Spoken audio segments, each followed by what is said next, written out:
it's JoJo and welcome to my new house! I am so excited. I just moved. My whole family, we just moved to our brand new house. Unless you're living under a rock, you must have heard of JoJo Siwa, the teenage sensation from YouTube.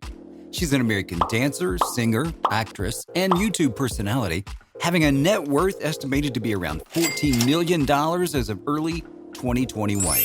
So today, we're looking at how JoJo Siwa spends her millions. Number 10, she bought herself a BMW. JoJo Siwa's parents got her a Beamer 4 Series convertible for Christmas of 2018, which she paid from her own pocket, of course. The car was decorated in honor of her dream concert tour at West Coast Customs. In a YouTube video posted to her channel December 30th, 2018, the singer gave a tour of the vehicle. There are also some specific rules for anybody who rides in the car. In the YouTube video, Siwa said, "I haven't talked about this on camera yet. I have a rule in my car, and that rule is that the only people we're allowed to listen to in this vehicle are Queen and my music. So all day, every day, when I'm driving, we're listening to anything by Queen or anything by me. I mean, it is the dream car, so we do have to listen to Dream very often." The BMW convertible has the Dream Tour logo and Siwa's face on the hood of the car. There are stars and unicorns all over the doors. Even the tires are custom. One tire is pink, another blue, and the other two are purple and yellow. Inside the car are more logos and some rhinestones surrounding the air conditioning and radio controls. What up, girl? You look good in that car. Thank you. About to get hit by a UPS truck, but it's great. Number 9, she buys musical instruments.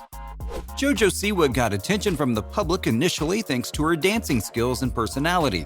However, she wants to expand her skill set to music now and buys different types of musical instruments, not always cheap.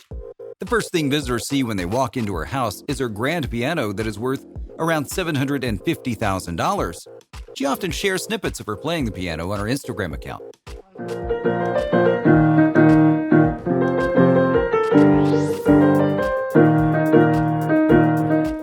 She also owns a glittery set of drums, and even though it's obvious that she is a beginner, fans love the way she performs with it through her IG videos. JoJo not only buys instruments, but also sells them sometimes. She's previously invested in flutes and then sold them on Amazon. A trait of a possible businesswoman? Number 8, bows, and a lot of them. JoJo always displays herself with a ponytail and a huge bow to top it off. It's been 4 years since she started selling her own hair bows. She was literally 13 when she started doing it. It's interesting to note that these bows get sold instantly. This went so crazy that authorities had to ban the selling of the bow. Every year, Siwa sells millions of bows. She reportedly sold 60 million units in 2020 alone. This is a huge number, really, considering a 17-year-old girl is selling them. But the profit isn't the only thing here. She invests a lot in merchandising processing too. Okay, it's my first time. Oh! This is amazing. Oh my God. Number 7, family vacations. As a pop star and teen icon, JoJo has to travel a lot to manage her businesses. Even though the traveling is mostly business-related, she does take her parents for vacations all around the world and splashes some cash in the process. This does get a lot of attention, though. With fame comes some trade-offs with private life. Once, she spent her whole day at the spa, but when she ran out of things to do there, she decided to color her signature blonde hair pink. Despite all of this, a family vacation to Hawaii is a treat in and of itself, which only a few get to experience. Number 6, merch. JoJo aspires to do the best business and earn as much as she can. Her business is always expanding. She sells bedding, toys, shoes, clothes, books, and her notorious bows. As reported by License Global in 2016, JoJo signed on with Nickelodeon to develop a new line of JoJo-inspired consumer products. She performed her song Boomerang at the 2016 Nickelodeon Halo Awards and was featured in episodes of Teen Nick Top 10 and Ultimate Halloween Haunted House. Her Nickelodeon includes merchandise in every category you can imagine, from apparel and accessories to games and electronics and publishing. Licensing deals with young celebrities aren't new. Disney made an industry of Miley Cyrus and the gang of Musketeers that are among today's and yesterday's biggest pop stars. What is new is the immediacy and directness in which today's celebrities communicate with fans. Social channels have broken the barriers between Hollywood and fans, enabling them to promote their products and publish links to purchasing sites. It's an industry trend that's changing the nature of celebrities. Now more than ever, celebrities are social influencers, and social influencers are celebrities. And instead of using their cachet to sell magazines or movies, they're leveraging their influence to sell directly to their fans.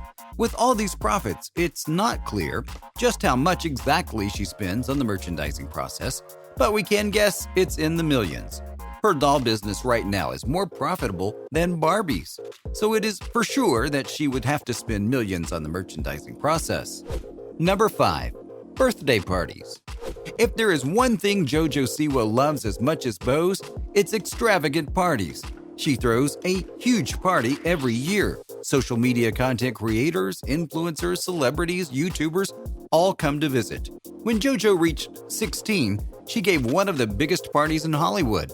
The party was organized in the W Hotel in Hollywood, and on her 17th birthday, she threw another party with the theme being her own persona. The party was set in JoJo's backyard, and the best part is there were JoJo Siwa plates, balloons, and ice cream too.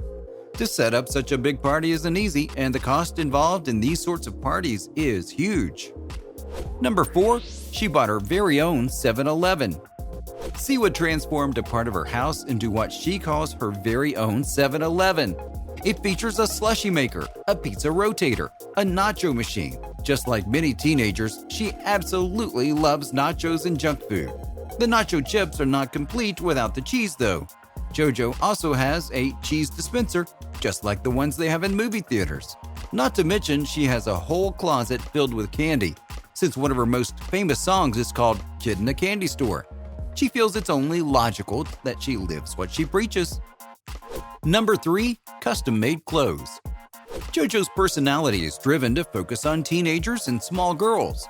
Many of her critics comment on her acting childish, but it's probably necessary to keep the young audience engaged. JoJo doesn't dress like most 17-year-olds. Instead, her fashion sense seems more fitting for 12-year-olds. What makes matters even more difficult is the fact that she is really tall, 5'9" to be precise. Most of her clothes are custom-made. They look as if they are for 12-year-olds, but fit 17-year-olds. Number 2, she invested in a fun room. Go on in! Welcome to Sweetland! JoJo Siwa's house features several rooms that cost her a lot of money. One of them is the so-called fun room. In it, she has several arcades and the famous claw machine that supposedly cost her $15,000. Considering she filled the machine with her own merch and set it up to play only her songs, it's hard to know whether this is truly something they wanted or just another publicity item. And number 1, she bought herself a mansion in Los Angeles. Though she's barely old enough to drive a car, the 17-year-old and her parents recently purchased a brand new mansion in the upscale LA community of Tarzana, deep within the San Fernando Valley's suburban beaches. The nearly $3.5 million home has already been featured on Siwa's own YouTube channel in a video appropriately titled House Tour. Gated and camera watched for privacy and security, the half-acre property features a generous motor court, perfect for parking an attention-grabbing Tesla or Beamer adorned with Siwa's signature wild custom paint jobs, and an attached 3-car garage that will likely be converted, as in Siwa's Sherman Oaks starter home, into a merch warehouse. The Mediterranean-style palace offers more than 6,000 square feet of living space, including a grand double-height foyer with marble floors and an elegantly curved staircase. There's a gourmet kitchen with 2 islands, high-end appliances, and an adjacent family room with a jet black fireplace. The formal dining room easily seats 10, and the snazzy living room opens directly, via French doors, to a covered outdoor loggia.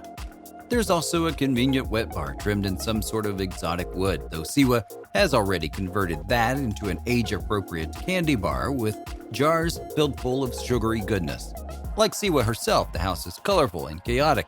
The main room looks like a museum's special exhibit with her sequined outfits preserved within glass cases. Her kitchen features a wall of candy and a nacho machine. The banisters are wrapped in rainbow garland leading up to a second floor, accented with gummy bear balloons and giant Siwa-shaped pillow. If you were one of the 17 million people who watched her YouTube vlog about babysitting Kim Yee's firstborn Northwest at Siwa's home, you've seen it before. To confirm the truth for all the suspicious Twitter commenters, this isn't for show, this is how the Siwa family lives. Thanks for making it this far in the video. Make sure to leave a like if you enjoyed the content. I love you all so much. Make sure you press that red subscribe button and join my family too.